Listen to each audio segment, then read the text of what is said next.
That's it, all the way to the boundary for 4. What a victory for the Sri Lankans.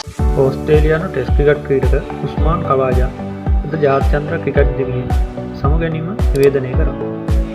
ඉතින් ඔහු සමුගැනීමේ නිවේදනය දෙමින් එක් කළ සංවේදී කතාවක් ඒ වන විට ජාත්‍යන්තර මාධ්‍යවල සාකච්ඡාවට ලක් වී තිබෙනවා.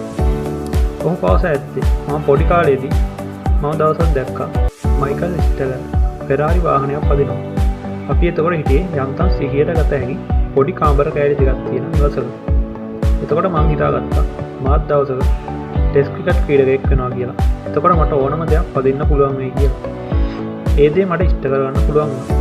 ඔයාට බෑ කියලා කාටවත් ඒත්තු ගන්නන්න දෙන්න එපා.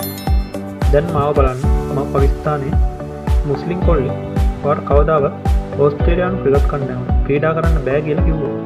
ඒත් මම ඒක කරා. ඔයාටත් ඒ දේම කරන්න පුළුවන්. මේ බව සඳහන් කරේ ඔහුගේ සමුගැනීමේ තීරණය ප්‍රකාශ කරමින්. ක්‍රිප්ටෝ ට්‍රේඩින් මුලින් ඉගෙනගෙන සල්ලි හොයන්න ඔයත් කැමතිද? එහෙනම් 077 820 533 4 අංකයට WhatsApp මැසේජ් එකක් දාන්න. අපි මාස 4ටම ගන්නේ රුපියල් 1000ක් පමණයි.